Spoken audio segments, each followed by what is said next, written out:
Raj big boss ನಿಂದ ಹೊರಬಂದದ್ದು ಮಜಾ ಟಾಕಿಸ್ಗ colours ಕನ್ನಡದ ಇನ್ನೊಂದು ಪ್ರಖ್ಯಾತ ಶೋ ಸೇರಿಕೊಳ್ತಾರ ಧನ್ರಾಜ್. ನಮಸ್ಕಾರ ಕರ್ನಾಟಕ, ರೈಟ್ ವರ್ಲ್ಡ್ ಮೀಡಿಯಾಗೆ ಸ್ವಾಗತ.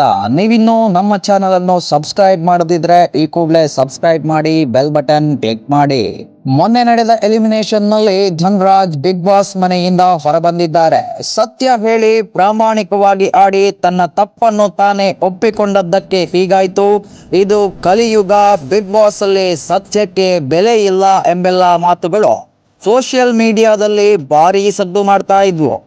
ಇದರ ಮಧ್ಯೆ ಧನ್ರಾಜ್ಗೆ ಕಲರ್ಸ್ ಇನ್ನೊಂದು ದೊಡ್ಡ ಆಫರ್ ಮಾಡೋ ಎಲ್ಲಾ ಸಾಧ್ಯತೆಗಳಿವೆ. ಹೇಳಿ ಕೇಳಿ, ಧನ್ರಾಜ್ ಕಾಮಿಡಿ ಕಿಂಗ್, ಕಂಟೆಂಟ್ ಕೊಡೋದ್ರಲ್ಲಿ ಇವರು ಯಾವತ್ತೂ ಹಿಂದೆ ಉಳಿದಿಲ್ಲ. ಈಗಾಗಲೇ ಬಿಗ್ ಬಾಸ್ ನಿಂದ ಹಲವಾರು ಸ್ಪರ್ಧಿಗಳನ್ನು ಕಲರ್ಸ್ ತನ್ನ ನೆಕ್ಸ್ಟ್ ರಿಯಾಲಿಟಿ ಶೋಗಳಿಗೆ ಬಳಸಿಕೊಂಡ ಸಾಕಷ್ಟು ಉದಾಹರಣೆಗಳಿವೆ. ಧನ್ರಾಜ್ ಕೂಡ ಇದೇ ಕ್ಯಾಟಗರಿಯಲ್ಲಿ ಸೇರುವ ಸಾಧ್ಯತೆಗಳಿವೆ. ಮುಂದೆ ಬರುವ ಸೃಜನ್ನ ಮಜಾ ಟಾಕೀಸ್ ನಲ್ಲಿ ಧನ್ರಾಜ್ ಅನ್ನು ಸೇರಿಸಿಕೊಳ್ಳಬಹುದು ಎಂಬ ಊಹೆ ಹಲವರಲ್ಲಿವೆ. ಇನ್ನು ಈ ಬಾರಿ ಕಲರ್ಸ್ ನಲ್ಲಿ ಬಾಯ್ಸ್ ವರ್ಸಸ್ ಗರ್ಲ್ಸ್ ಎಂಬ ಹೊಸ ಶೋ ಬೇರೆ ಶುರುವಾಗ್ತಾ ಇದೆ. ಈ ಎರಡು ಶೋಗಳಲ್ಲಿ ಯಾವುದಾದ್ರೂ ಒಂದರಲ್ಲಾದ್ರೂ ಧನ್ರಾಜ್ ಕಾಣಿಸಿಕೊಳ್ಳಬಹುದೇ?